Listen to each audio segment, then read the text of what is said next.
Okay, very good morning for everyone. Thank you so much for coming to listen today's keynote speech by Professor Huijun Gao.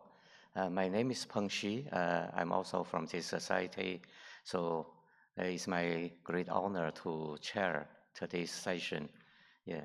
So before Professor Gao start his talk, so let me just very briefly say something about Professor Gao. Yeah, actually I know Professor Gao for over 20 years. He's my, well, I would say best friend. Yeah, best friend is in terms of personal friend and also professional friend as well. Yeah, in the past many years we worked together for many different research programs. So Professor Gao got his PhD from one of the very top universities in China, Harbin Institute of Technology. So right now he's the chair professor in the same university, and also a research director for let me see, the Research Institute for Intelligent Control and Systems. Yeah. So Professor Gao is a member of Academy of Europe, and also he served as editor-in-chief of IEEE, joint IEEE with Ieee Smc transactions on microtronics, and also he's a co-editor-in-chief of IEEE transaction on industry electronics. And of course, he's also associate editor for quite many other international leading international journals as well. So such as Automatica and also transaction on cybernetics.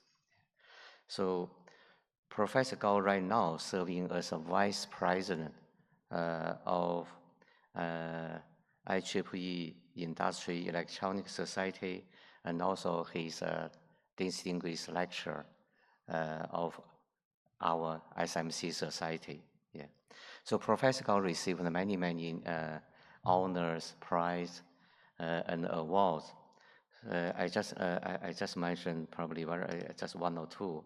So he was the recipient of the IEEE Nobel Winner Award from SMC Society last year, and also he received the what's it called, the Inju Minimum Achievement Award from I believe from IEEE Industry Electronics Society. So he has been a ESI highly cited researcher since 2014. So now, let's welcome Professor Gao to give today's keynote speech. That the title is Intelligent Micromanipulation for Organoid Regeneration. So please welcome Professor Gao. Thank you very much.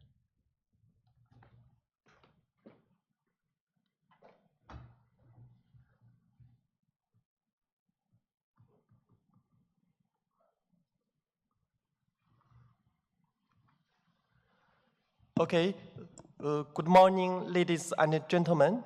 First, thank you very much, Professor Shi, for your very kind introduction about myself. Actually, I have been a very close and a very good friend of Professor Shi for more than 20 years. We collaborate together, not only in the professional activities, but also we are close friends in life.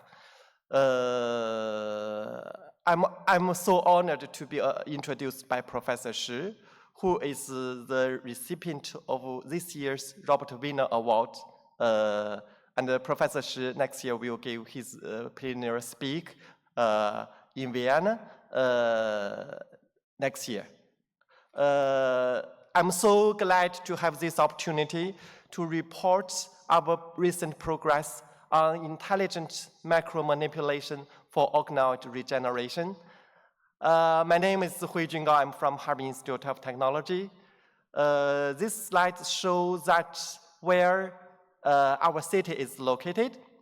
Here is Harbin, and from Harbin to Kuching, there are more than 5,000 kilometers, and we traveled for a long time to reach here the day before yesterday. And Harbin is a very famous city in the world, especially famous for its very beautiful sightseeing in Harbin, especially the ice and snow sculptures in the winter. And we welcome all of you one day to visit Harbin to see the beautiful ice and snow world. Today, my talk will be divided into the 4 parts. Firstly, I will give some information about the background, about the research. It will basically describe why we carry out research in this direction and what will be the impact of this research.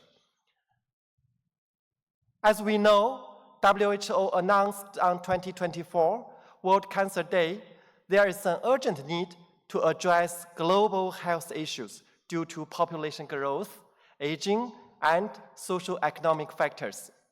Chronic diseases like tumor, cardiovascular disease, and diabetes are the leading threats to the global health. Common feature of these diseases is the abnormal cellular function caused by genetic or environmental factors. Abnormal cell communication is the essence of abnormal cellular function and is the fundamental cause of tissue and organ dysfunction, leading to the development of diseases. I will give a simple example. This is a simple case study: intestinal epithelial cells. Normal function, it is human intestinal stem cells produce BMP signals, promoting cells to exit the proliferation cycle. If gene mutations result in a loss of cell response to BMP signals, this will lead to uncontrolled proliferation and tumor formation. This is how the tumor appears and how the tumor forms. It is mainly due to the cells lose its function responding to BMP signals in our human body. Cell communication is very important.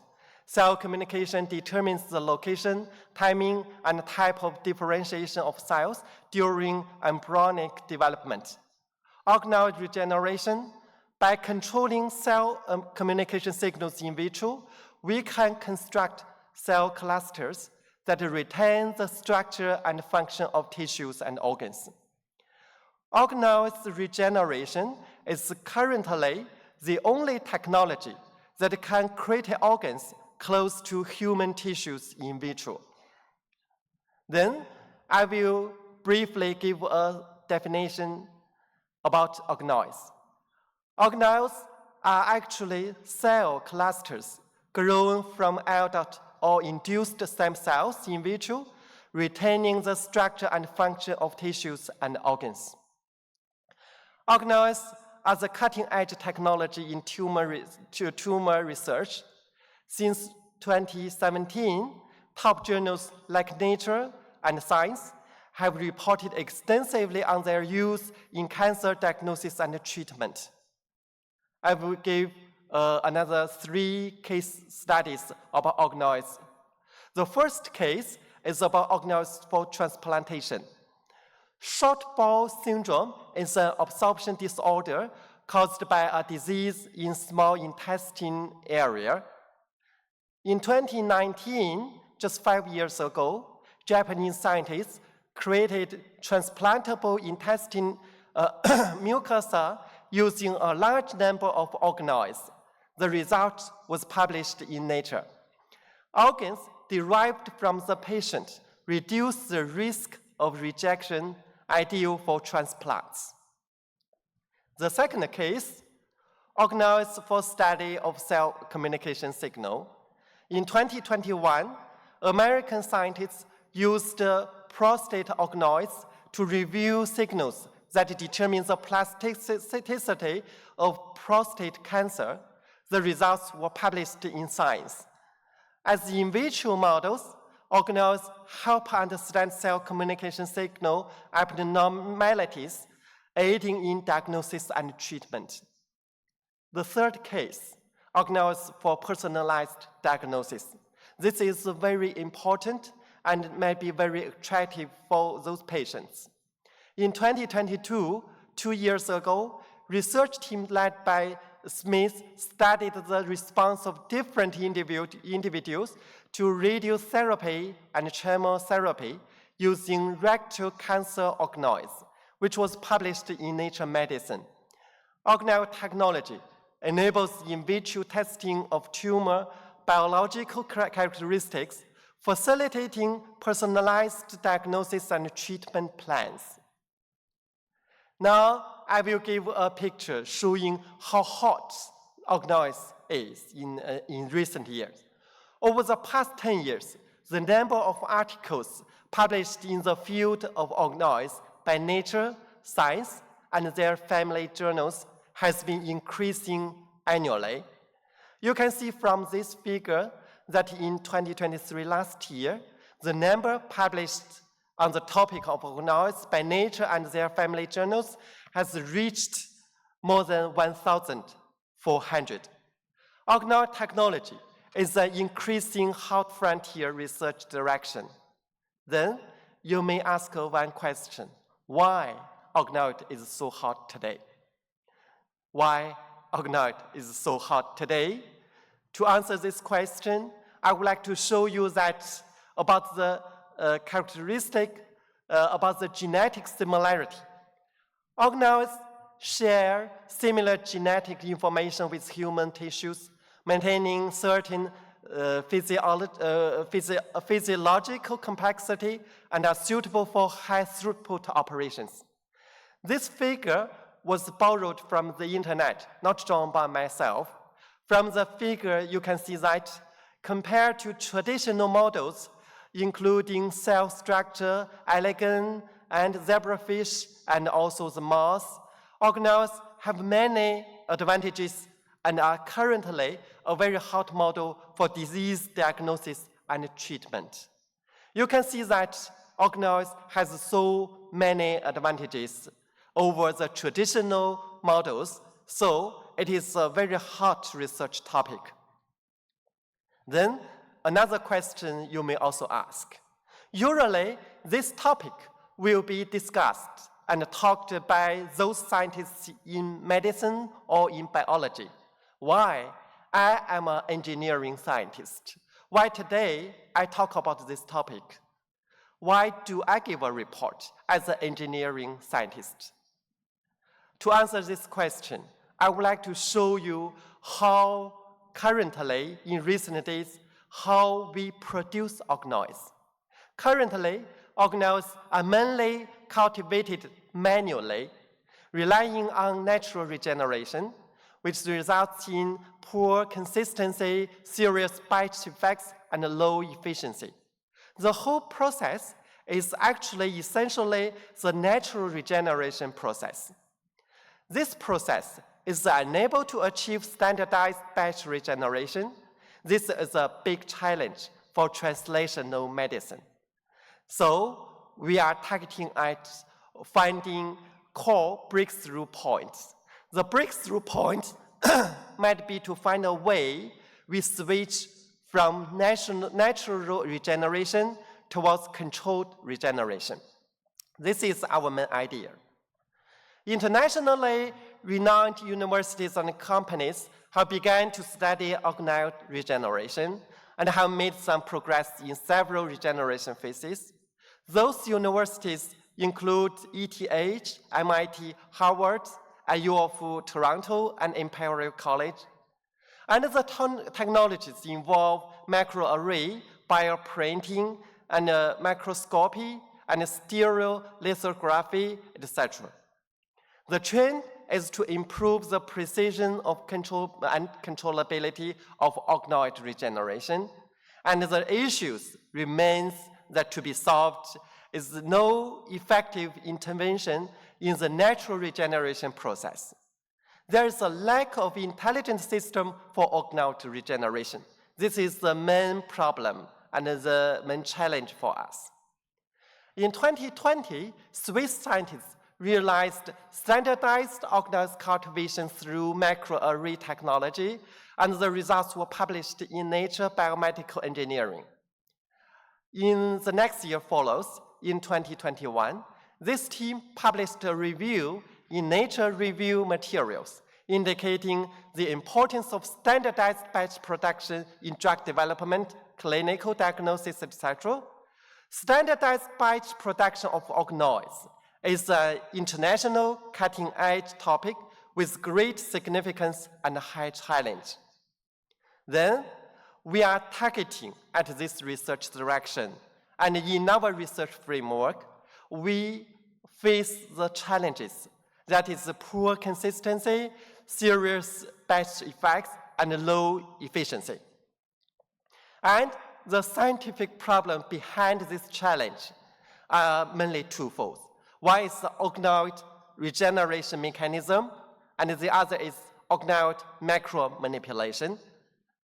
For this scientific problem, our solution will be build intelligent manipulation platform for organoid regeneration, and all of our results will be targeted at solving those fundamental problems, and also use these methods to treat applications in biomedical engineering and clinical uses. This is our main research framework. Now we move to the second part, that is the scientific problems. Due to the time limit, I will just briefly talk about the scientific problems, and I will leave more time to introduce what we have done in the past 10 years and what we anticipate to be the future in this research direction. To introduce the scientific problems, we need to first revisit the regeneration process of organoids. The essence of organoid regeneration is to promote self-organization of multicellular systems through cell communication. According to the self-organization process in multicellular systems, organoid regeneration can be divided into 3 different stages. The first phase is self-assembly. The second phase is symmetry breaking. And the third phase is morphogenesis. Now we give an example based on the intestinal organoid formation. The first phase is self-assembly.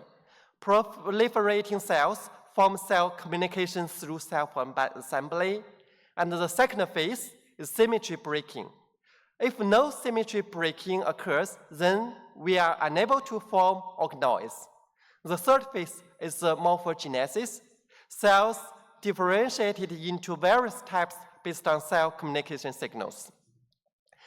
There are many challenges in organoid manufacturing. Here I use the word manufacturing. The first challenge is complex cell manipulation. As I introduced from the first part, organoids is actually a cluster of cells. So cell is in a very tiny or small scale, and then for the organoid manufacturing, we need to manipulate those cells. So the first challenge will be complex cell manipulation. The second challenge will be high system dimensions. Just now I mentioned, organoid usually consists of 10,000 cells. The data dimension for a single cell may be over 5,000. Cell state data can only reflect the static information. Cell state data cannot reflect dynamic process of cell state transitions. So the high system dimensions is the second challenge we are facing. The third challenge is the challenging monitor and control process. There are numerous keynotes in the growth trajectory of organoids. Keynotes are difficult to identify, and the influencing factors vary greatly.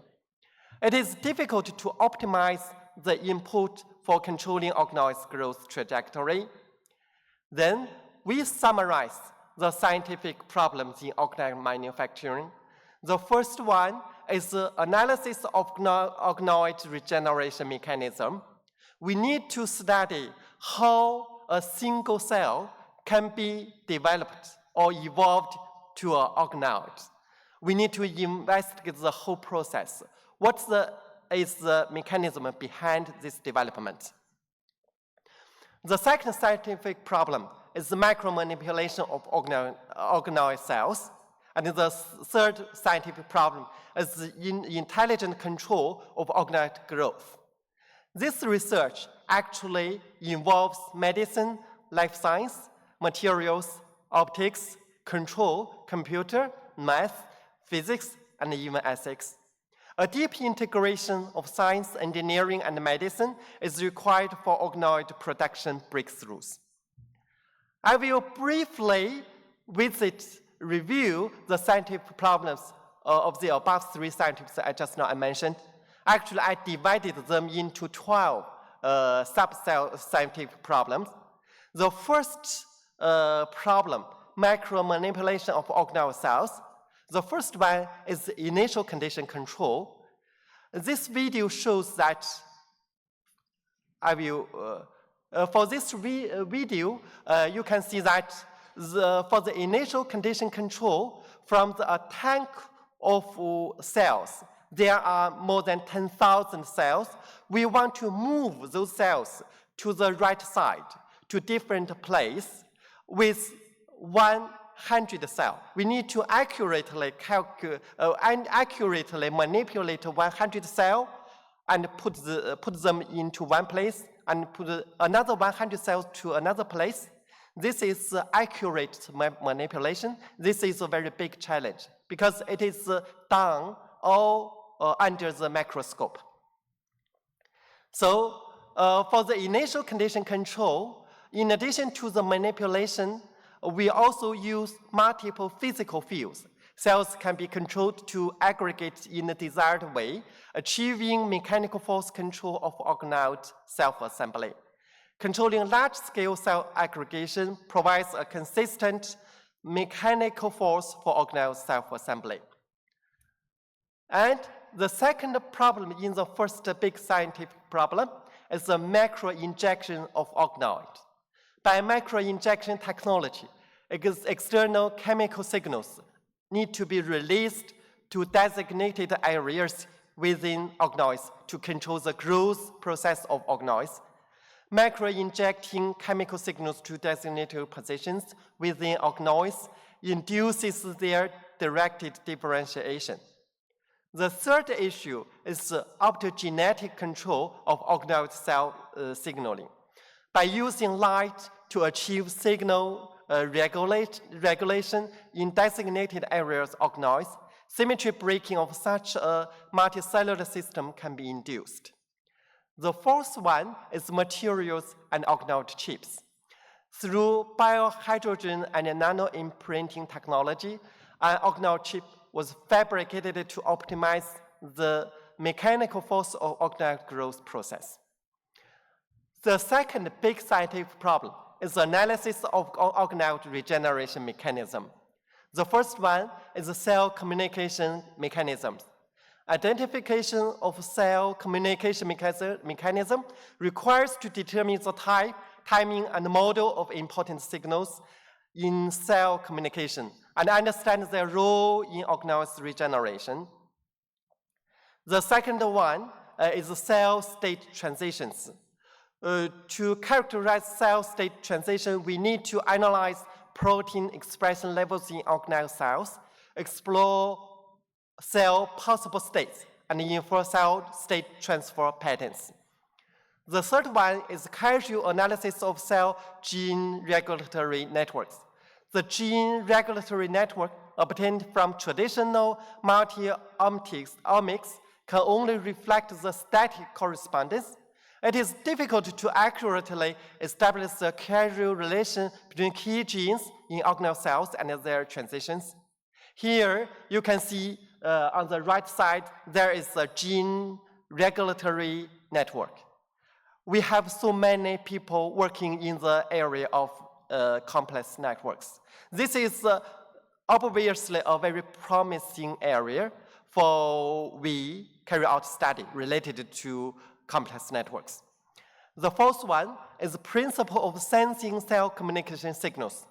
I'm always talking about the sensing problem, about the communication signals among cells. So the problem of sensing them, of the signal communication signals, is very important for our accurate control.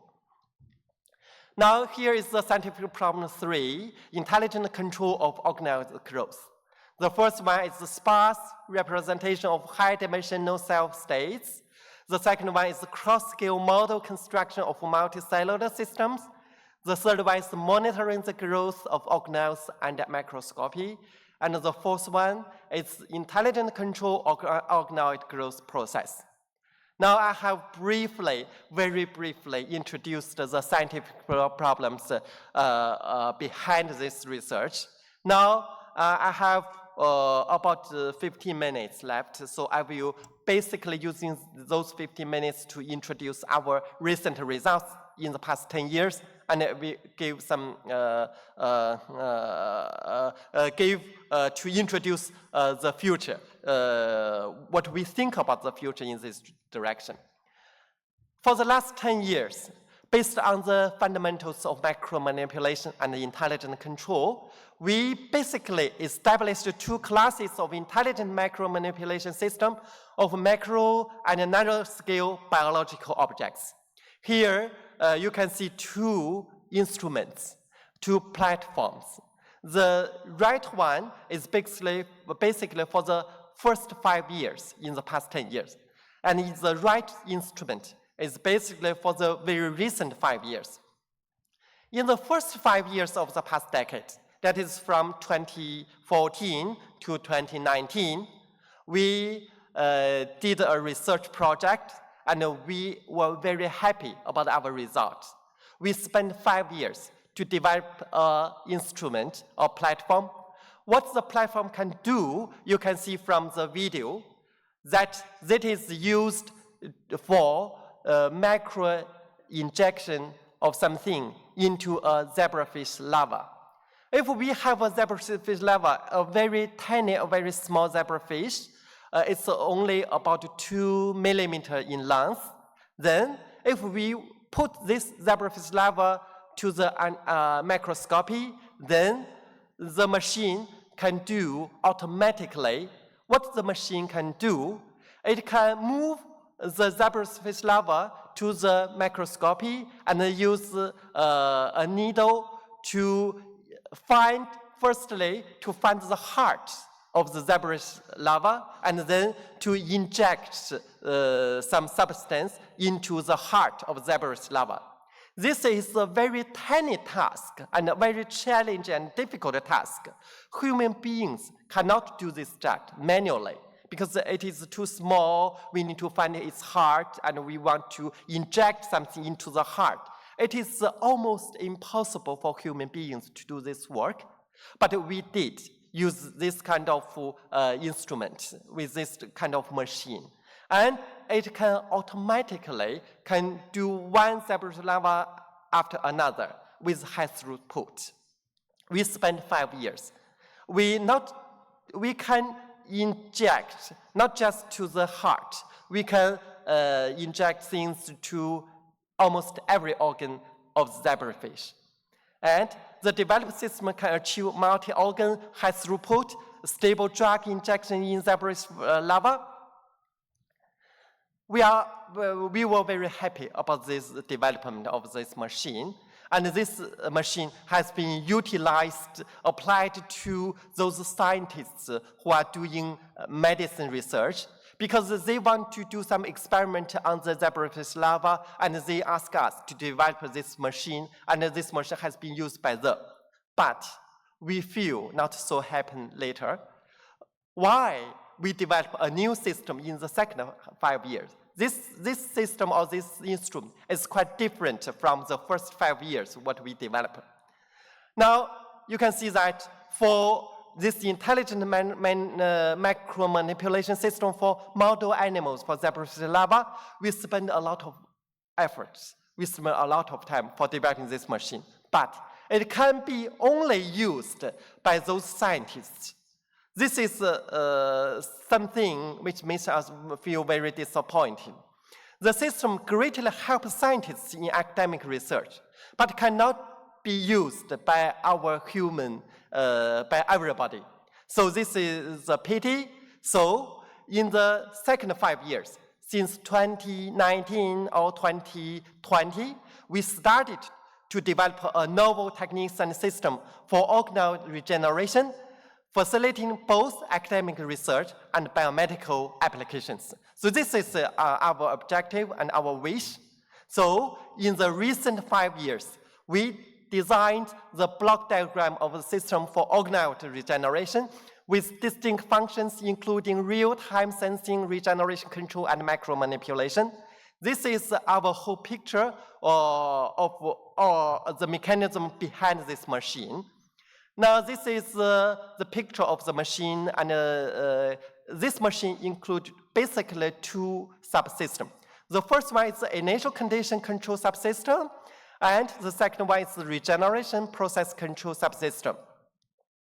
And the system includes 4 algorithm groups, including micromanipulation algorithm, and motion control algorithms, and visual detection algorithm, and optimization algorithms. Now, based on this instrument, what we can do, the initial control subsystem can achieve from cell to cell cluster and to initial control, initial condition. And the regeneration process control subsystem can achieve from self-assembly to symmetry breaking and morphogenesis. And with this machine, the input of the system is the single cells. The output of the system is batch organoids. This is what we can do so far, and I think we have achieved the best up-to-date level, research level in this research direction. We have established the prototype of the micromanipulation system for organoid regeneration, realizing the fully automated batch production of organoids. The left side picture is the prototype of our machine, and the right side is the clean laboratories of an instrument we established in recent years. The first step is to establish an organoid library that includes both normal and tumor tissues by setting up key stages such as laboratory, pre-processing, production of organoids, and results analysis. Establishing an organoid library is very important for the research study. For the tumor tissue taken from the inside of patient's body, based on the organoid intelligent production system, we can realize the batch production of tumor organoids. We have established close relationship collaboration with large hospitals, and we have successfully produced over 100 cases of tumor tissue organoids and established an organoid library. In addition to tumor organoid, we can also, in our lab, to produce various types of organoids based on normal tissue, which is also conducted in our lab, include cardiac organoid and even brain organoid. Brain organoid is very, very interesting and very useful. I will further elaborate later. Now, you might be interested what kind of organoid or how the organoid is produced. Now, to show that the consistency and the efficiency of our organoid development, firstly, please see the second line, that is the manual cultivation. You can see that in the manual cultivation picture, you can see that it's really a mess about organoids. But based on our developed system or developed machine, our organoids exhibit a kind of very, how to say, you can see the same consistency can be seen very easily. The system can effectively improve the consistency of organoid cultivation, avoid differences between batches. Compared to the original tumor-stained sections, the tumor organoids also demonstrated complex lunar structure, retaining the physiological complexity of the primal tumor. You might be also interested that how to see the signals among the cells. By designing organoid chips, the system can observe cell communication signals at different stages of organoid regeneration. Different fluorescence colors reflect spatial distribution of different cell communication signals, providing key data for establishing a cross-scale model. You can see the different signals among cells using different fluorescence colors in these pictures. This is very beautiful in the microscope. By stitching different types of organoids, the developed system can construct complex organoids that mimic the tissue structure and function inside the human body. We cannot produce a single organoid. We can put different single organoids together to make them connected to each other to show the system behavior. The developed system enables the co-cultivation of organoids with different cell types so as to improving the maturity and complexity of the organoids. Now we also carry out a very interesting experiment. From the video on the right side, you can see that this is a cluster of cells. If we want to use a needle to touch one single cell, this video shows that how the force can be developed to other cells. This is a very, very interesting experiment. Batch production of organoids is performed to obtain data during organoid evolution. Big data and artificial intelligence technologies further facilitate a dynamic evolution model. This is also very hot, will be a very hot and promising research area. And here is something about the brain organoid. Through the long-term cultivation of brain organoids, we observed that the spontaneous zoning phenomena occurred in the array of brain organoids.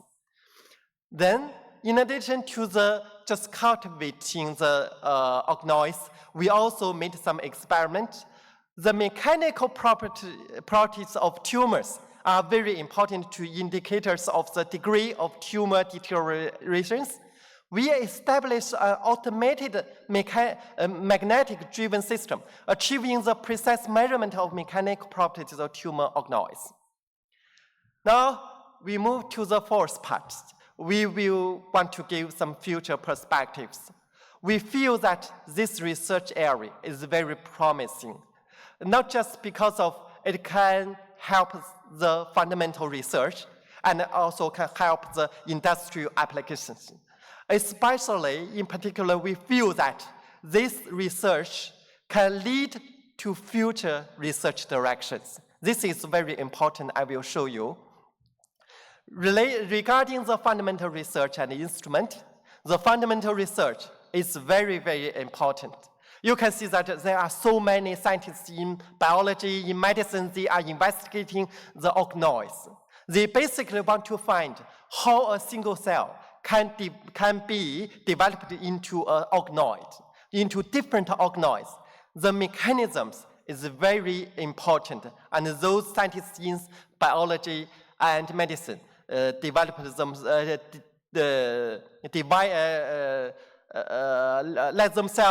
devoted themselves into this direction for many, many years. And we can make instrument, we can make platform. From our engineering side, we built instrument. This can help the fundamental research, and the fundamental research can also promote how we built the instrument. There are some industry application directions about personalized cancer treatment. high-throughput drug testing, organ repair and regeneration, preparation of biological agents. The first one is personalized cancer treatment. If somebody got cancer, like we had cancer inside our body, intestinal cancer, then we can get a very small part of the cancer outside of the body, and we can produce cancer organoid, maybe from more than 100 or even 1,000. Then the doctors can test the medicines, which medicine is useful for this cancer. So this is a very, very important direction. The second application is drug testing. This is very important for pharmaceutical factories. And the third application is organ repair and regeneration. And the third application is biological agents. Now, I will very briefly introduce two ideas about how this research can lead to future research directions. To introduce the idea, let's first visit a paper published recently in 2022, 2 years ago. Harvard University used cardiomyocytes as the driver to create a synthetic fish that can swim in a glucose salt solution, and the results were published in Science. Why our engineering scientists can publish in Science? The basic idea behind this research is the spontaneous movement of biological tissues is used to drive robots for the first time.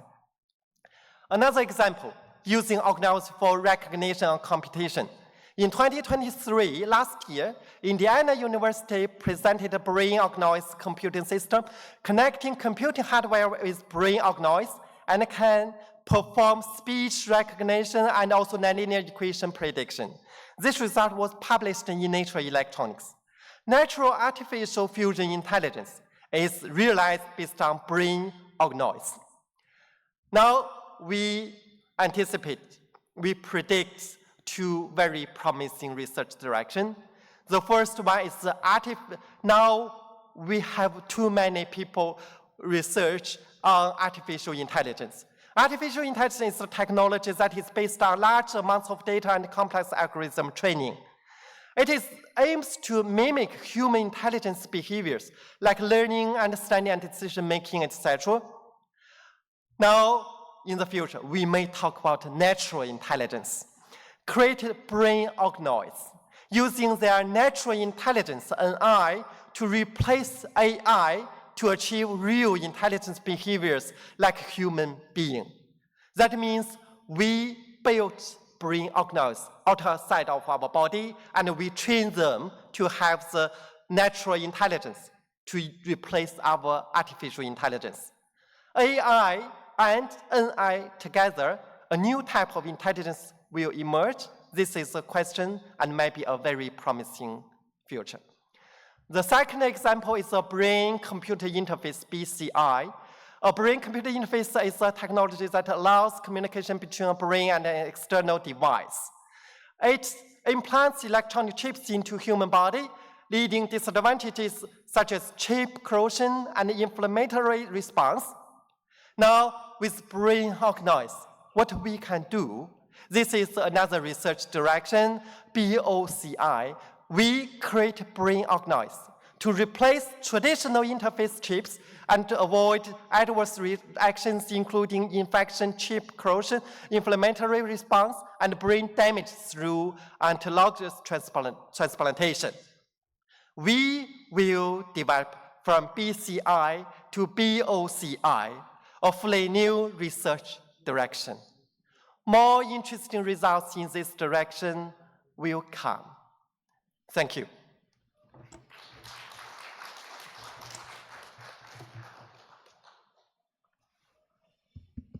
Thank you so much, Professor Gao's very interesting and stimulating talk. Yeah, so not only in theoretical important, but more importantly is in practical applications. Is any questions for Professor Gao or any comments?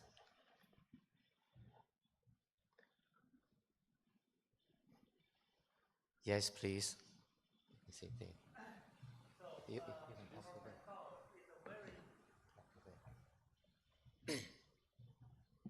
So thanks, Professor Gao, for the wonderful talk. It's very impressive. So my question is, I just wondering how can you move from a control theorist to the scientists working on the medical thing? So I think it's a huge gap. And how do you brave enough to work on this field, and how do you success? And can you give us some tips? Okay. Thank you. Thank you very much for this question. Actually, I think many of you know that I started my research mainly on control theory. Actually, I started my control theory research about more than 24 years ago, starting 2021. Just after a few years, I met Professor Peng Shi. Professor Peng Shi is a pioneer of the research of control theory. So Professor Peng Shi supervised me a lot at that time. And maybe after 10 years of the control theory research, actually I think about how to utilize, how to use the control theory, control methods for control applications. So we started to think about this about 15 years ago. But for the 15 years ago, we mainly think about those applications in industry. Just after 5 years of that, we feel that industry, there are many people working in the control for industrial objects. So 10 years ago, we think about what we can do for the future, for human being, for the life science. So we started 10 years ago to do, at the very beginning, we did the research, actually very much engineering. That means the life science people just give some idea, let us to develop some machines, then we work ourselves. But after 5 years, maybe 5 years, after 5 years, 2029, we feel that this kind of research also a kind of engineering, but too isolated from the medicine and the biology. So in 2019, we were very lucky to have a new guy from Harvard Medical School join our group. He is from medicine. So he can investigate how cells communicate with each other, but we can do experiment to do engineering from our side that how we can manage cells. So the mechanism plus our manipulation techniques together. So we are doing this kind of research now, and we feel that now we find ourselves here. So we feel that we are doing in the right way, and we think that this is a very promising and prospective research direction. So we are here. So we feel that for the control theory people, indeed, it's a very big gap. And it's indeed a very big challenge for control theory people to move to the applications, especially in biological applications. Thank you. Thank you very much. Yeah, and yeah, questions, please.